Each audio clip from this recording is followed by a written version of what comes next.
Hello, and welcome back to Petroma Therapy. It is the 18th of October on Tuesday, 2023. It is sweater weather in Dallas. What's the weather like where you are? Hello there. It's been a while since we last spoke, and the weather has changed dramatically. It was really hot when we last spoke in September, I guess, and now it's almost snowing. Go figure. I don't know if you have ever snow in Texas. Well, Oh, yeah, we theoretically, have. Yeah, Dallas is in North Texas, so Dallas gets snow and freezing pipes and no water, and you can't. The schools are closed, and cars are sliding off the roads. So they even had something called the ice apocalypse. Ice oh, apocalypse. But it's just sweater weather here in Dallas, and well, so you have the studded tires in case it gets snowing again. I have wet tires. Stud. I don't know how do you call this when you have that little um, iron Oh, you mean? things. How do you Yeah, call them? no, we don't. Studded tires. No, well, they call them snow chains. We don't put that on No, no, because no, it's no, only. no, no, no, no, no, no, not the chain. Chain is extreme. I guess it's called stud tires. I don't know. How do you call them at where you're at? But Mine some are kind of. called. Mine are just called Firestone tires. What they do is we don't put on special tires. Road crews come out and put some kind of salt substance on the roads, and you kind of like drive over this salty stuff. But No, what anyhow, I meant was what I meant was studded. STUDDED. It's I like know the stud. Yeah, like stud muffin. yeah, because they have metal studs or something like that embedded within the thread. We change it. I mean, every winter we get to change tires, but I'm not sure about Texas again. Maybe you don't have to. Well, anyhow, it's wetter weather, and there's been shootings in Dallas. There's shootings at the state fair. There's been shootings and bomb threats at schools. There's a lot of political activity going on in Dallas. It's actually quite a dangerous place. And I was planning on taking an airplane trip for the holidays, but now I've decided not to do that because there's a lot of kidnappings, actually. Bomb threats to mosques, to synagogues, in airports. But anyhow, the world is kind of a mess. So what we thought we'd do is just relax and read a short story, and maybe drink water or have a beer or something like that. What are you Yeah, drinking? yeah, Anything? I'm thinking that the world is, maybe it always has been, but I think it's 50-50. It's a terrible place. It's going to become, or maybe it's becoming a terrible place. But then again, maybe it's always been like that. And I thought, what if we don't talk about all these atrocities that's going on, all these happenings happening, because there are so many sources to research that, especially the new news agencies and news reports. You just don't ever read news. I mean, you have to stop reading the news because if something happened, they tell you anyway. You don't have to monitor it minute by minute. Well, Nothing no, good comes the out of it. thing no, the thing is that I don't have a television. I don't watch the news. I sometimes listen to NPR and the radio in my car, but on our phone, if there's a shooting within a 5 mile radius on my phone, it's a shooting alert. So, uh, uh, okay. Well, anyhow, moving right along, the story we're gonna story we're gonna talk about today is called "The Umbrella," and some people may know this short story by a French writer named Guy de Maupassant. He is a French short story writer, and his story, The Umbrella, is about fear, loss, control, appearance, reality, and satisfaction. So when you hear the word the umbrella, You might think of a short story by Guy de Maupassant, or you might think about rain, or you might think about an umbrella sort of protects you. So how did you come across this story, The Umbrella? Yeah, that's like that in Norway, because the story I'm thinking of is written by Dutch lady, I think, because initially I thought that was dude's name, but Tove Ditlevsen, not Guy de Maupassant. So I just for you to know, just to be on the same page, right? Because the story I'm about to tell you, I came across accidentally 2 days ago when I was reading. Actually, I have to admit that Hills Like Wild Animals, written by Ernest Hemingway, hits close. I don't know. It's just close to my. It really spoke to me, and I thought, why don't I read it again? And I Googled it, and then there was another immediately after this called The Umbrella. It looked like written by him. I thought, wow, that's a great short story. I mean, even better than The Hills Like Wild Animals. And I read it all the way through. It's not really long. I know you haven't finished it, but I read it all the way through. It's like 5 pages A4, and I liked it. And at the end, I just discovered it wasn't written by Hemingway. It was written by Dutch writer in 60s, I guess, or in 70s. How did that make you feel? Well, that made me feel pleased. I was not unpleased. Shall I say that? I was not unpleased because the story somehow spoke to me too. It's kind of warm and about relationships, which we all crave to have, the good ones. I mean, not just any relationships. And I thought, wow, that's a good story. And I was thinking maybe I should read it out loud. But then again, I'm not a native speaker. And I thought, what if wouldn't that be great if someone who's native in English could somehow narrate it? But then I Googled it and didn't find anything. Though there was many other stories called The Umbrella as well, including the Guy de Maupassant you've just mentioned. I didn't read it. I don't know if it's good or bad. But I liked it. And I sent a link to you in the New Yorker, and you said that you liked it too, at least half of it, because you haven't finished it yet. And I was glad that I've shared something good with somebody else on the Earth, on this planet. Okay. And I mean, that means you, because I didn't send it to anybody else. Thank you for choosing me. Thanks for sharing. Thanks for sharing. Is that what they say in the church?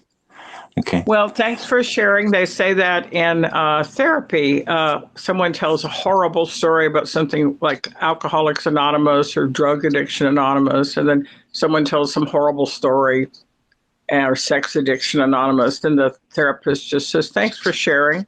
The next person tells some horrible story about something awful. So I think listening is an important part of therapy, and we want our listeners to know that we are not professional therapists. We are semi-professional readers, and we like to read. This story, I will call her first name Tove. It looks like Tove, like love, Tove, Tove, is from a collection called The Trouble with Happiness. And it was part of a collection called the Copenhagen Trilogy.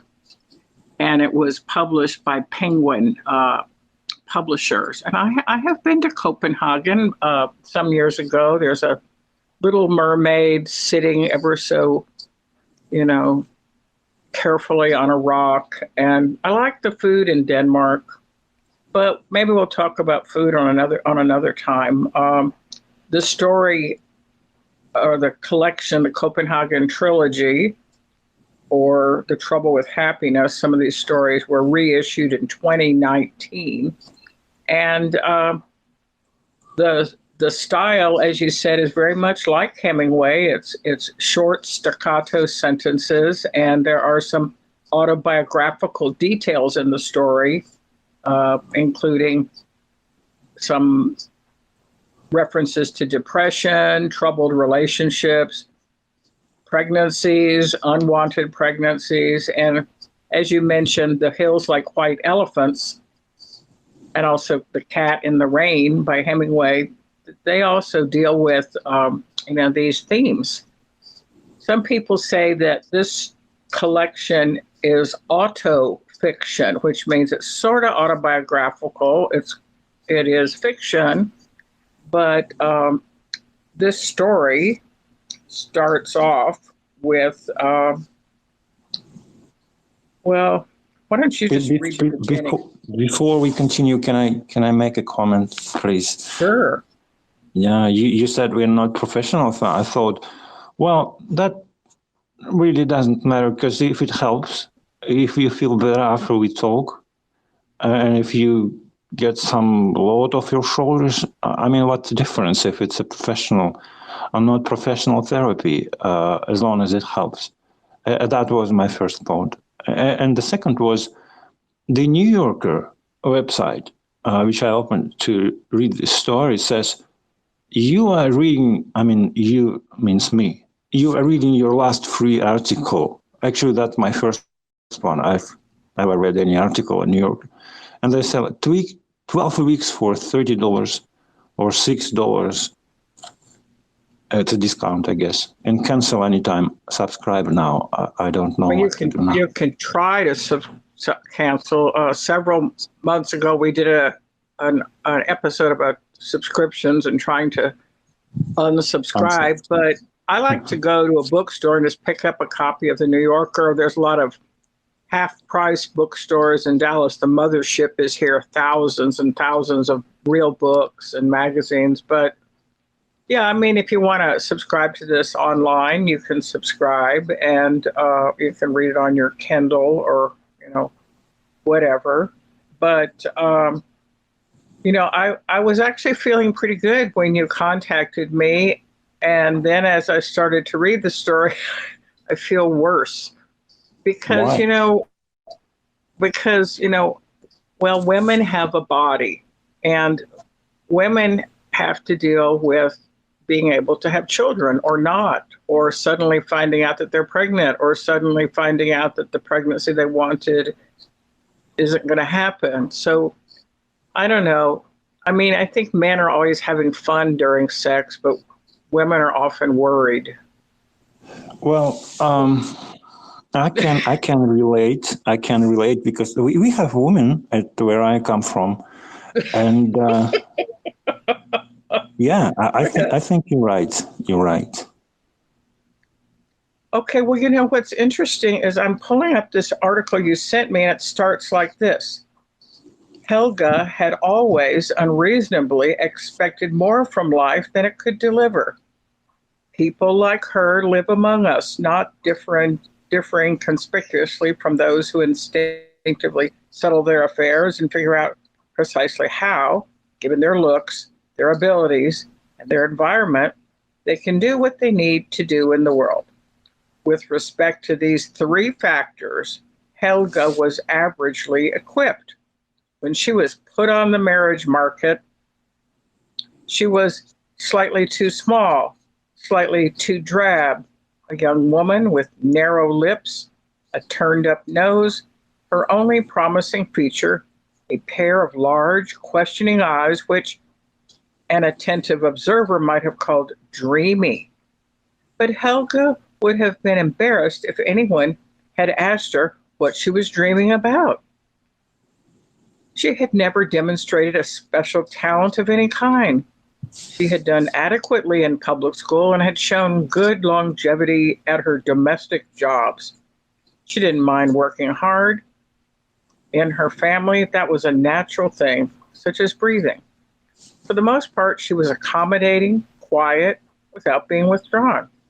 In the evening, she went to the dance halls with a couple of girlfriends. They each had a soda and looked for partners. If they had sat for a long time without an offer, her girlfriends grew eager to dance with anyone who asked, even a man with a hunchback. But Helga just stared absent-mindedly around the venue, and if she saw a man who appealed to her, Those who did always had dark hair and brown eyes. She gazed at him so steadily, unguarded and serious, that he could not help but notice her. If someone other than her chosen one approached her, this didn't happen very often, she looked down at her lap, blushed slightly, and awkwardly excused herself. I don't dance. A few tables away, a pair of brown eyes would observe this unusual sight. Here was a girl who wasn't going to fall for the first man who came along. Do you want to read a little bit? Actually, I was gonna first of all tell you how great your reading is, and also ask you maybe to continue reading because you're doing great. And also, I was gonna ask you, do you have? I mean, do you know if they like have the reading exercises at actual therapy? Because I feel great just listening from you. Like I don't know if that makes any sense or not, but maybe you're also having a good time reading it, and if that works for both of us, why don't we continue? Well, yes, I know that when I was in the classroom, sometimes at the first 5 or 6 minutes of class, it's a busy time when students are bustling around. And quite often I would just turn the lights off in my classroom and tell the students, these were either high school or college students, just to put their heads down. And then I would just read to them and they would take a nap. And then while I was reading, I would take the roll because I can read out loud and take roll at the same time because there's a seating chart. But just like this woman in the story, she uses her eyes to kind of control what's going on. And they say that the eyes are the window to the soul. So let's see what happens as she's set her glance upon this fellow with dark eyes and dark hair. Over time, many small infatuations rippled the surface of her mind, like the spring breeze that makes new leaves tremble without changing their life's course. The man would follow her home and kiss a pair of cold, closed lips, which she refused to open in any kind of submission. Helga was very conventional. It wasn't that she wouldn't surrender before marriage, but she had it in her head that she would have a ring on and would present the chosen man to her parents before it came to that. The ones who were too impatient or not interested enough to wait for this ceremony went away more or less disappointed. Sometimes she felt a little pang at those moments, but she soon forgot about it in her life's rhythm of work, sleep, and new evenings with new possibilities. I just wanted to mention that this Danish story is written by a woman, is translated by Michael Fafala Goldman, and he is a man translating this story. Let's see what happens. Well, that was until the age of 23 she met Egon, E-G-O-N. He fell in love with her singularity, that indefinable quality which only a few people notice and even fewer judged an asset.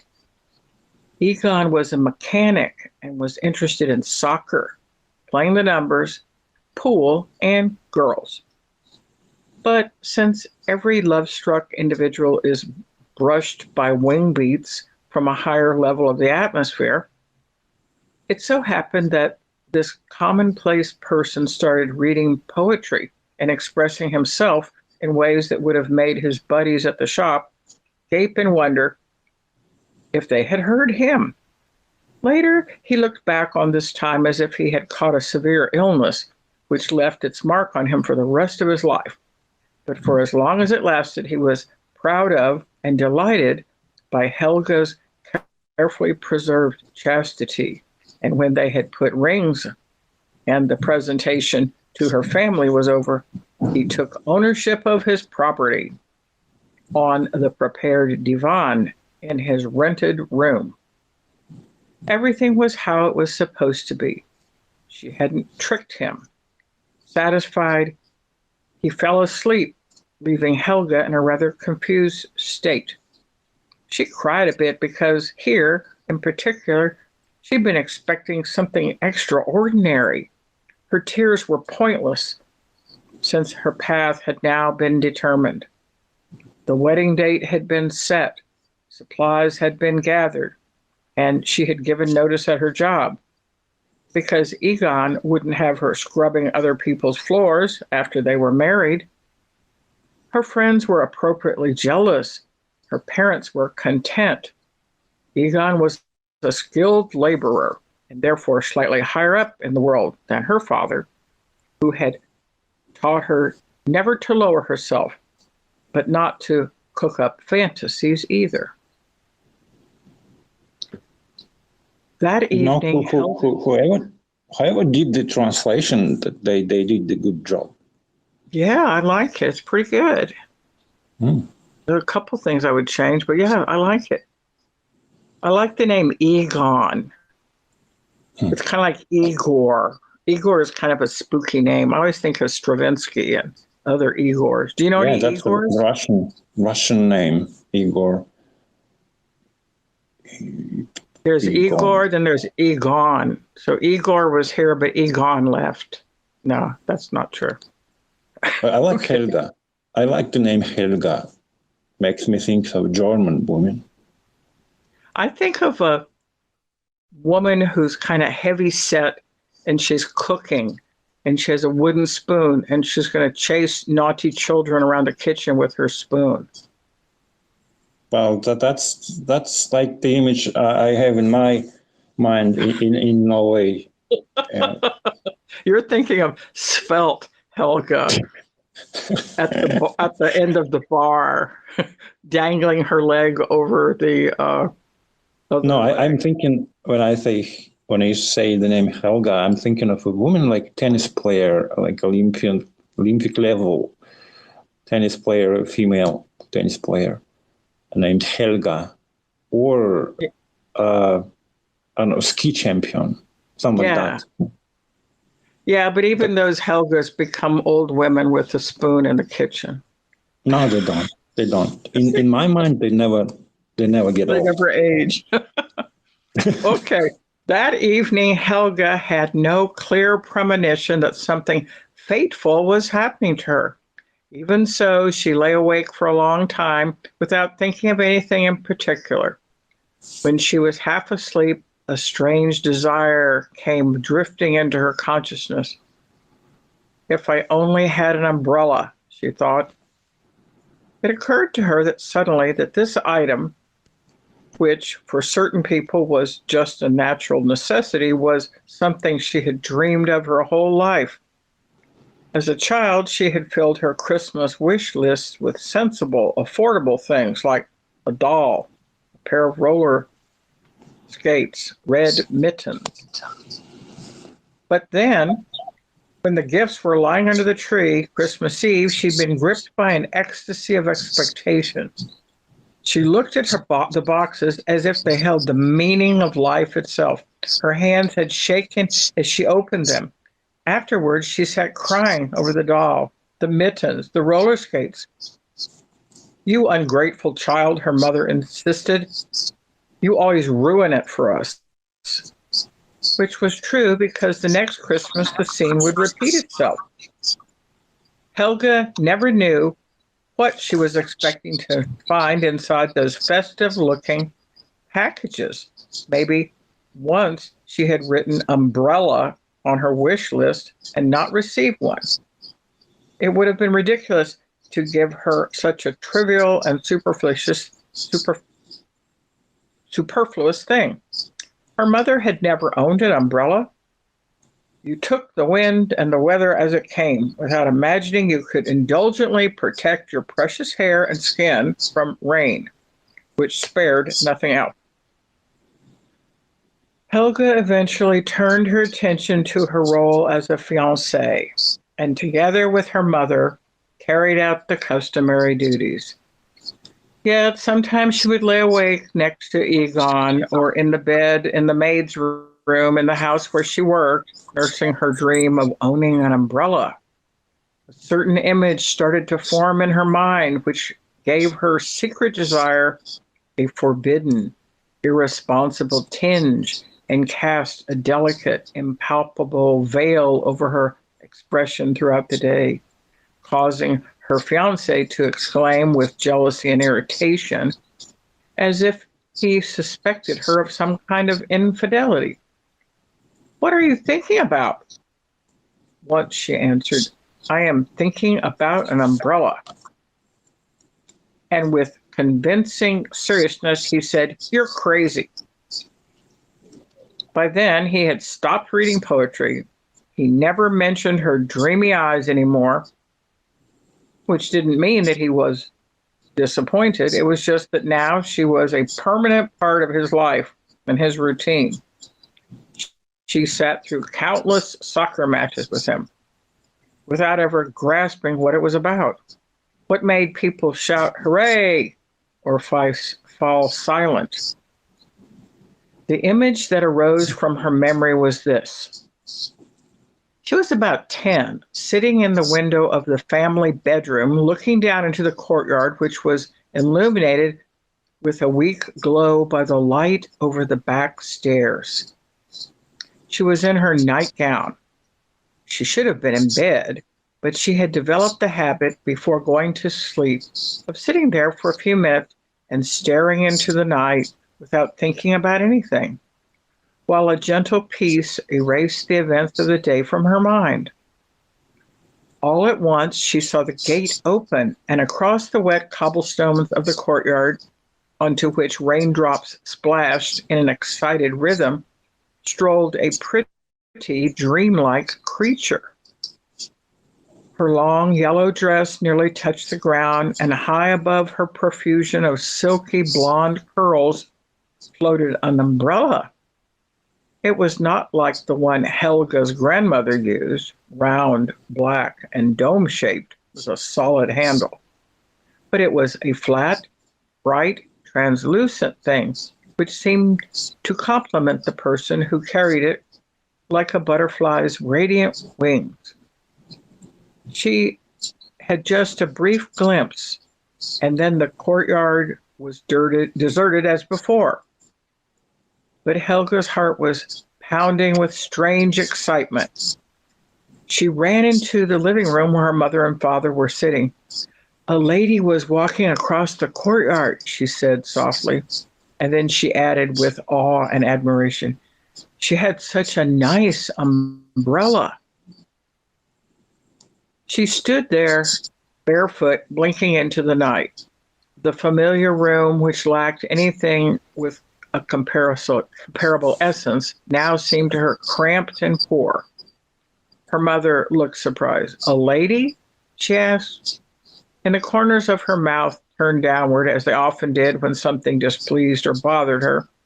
"It's that girl next door," she said sharply. "It's scandalous." Then Helga's father turned to her with a flash of anger. "Why the devil are you staring out the window when you should be in bed?" he yelled. "Get in there and go to sleep." Do you have any I'm really comments? liking the story.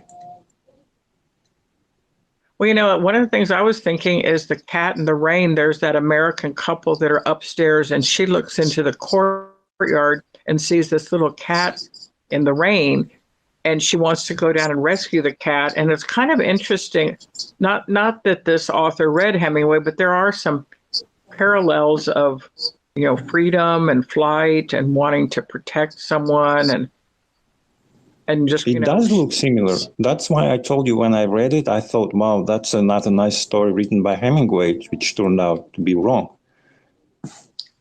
But, I think Hemingway gave people permission to write semi-autobiographical stories, and also to use these short sentences and lots of very specific descriptive details, like when she's describing the umbrella as if it's the wings of a butterfly. Anybody who reads this story in any language will feel light and bright and like, I'll never be able to look at an umbrella again without thinking like, well, it's not just protecting me from the rain, but maybe it's some kind of magical magical thing. I don't know. Yeah. Also, me too. Because I was thinking when you were reading it, I was thinking, well, there is kind of symbolism here because umbrellas should stand for something which women subconsciously might be dreaming about or thinking about. And I thought, what could that be? And I couldn't come any answer. Unless thinking of Freud, what would Freud say? Yeah, that's what I was going to say. Like I had only read about the first two paragraphs. As I'm reading it now, I've never read this part before, but when I first read it, and she's saving herself to marriage, and she wants to give herself to a man who loves her, and he's writing some poetry, and he's going to get the girl of his dreams, and he's a basic mechanic, and the umbrella is right there as they're talking about chastity and purity and saving yourself for marriage. So, Magritte, the painter, said, this is not a pipe. And, Gertrude Stein said, a rose is a rose is a rose. And Freud would say, yeah, any kind of like long sticks, umbrellas, pipes, poles, possibly could be more than that. Maybe it's a man part.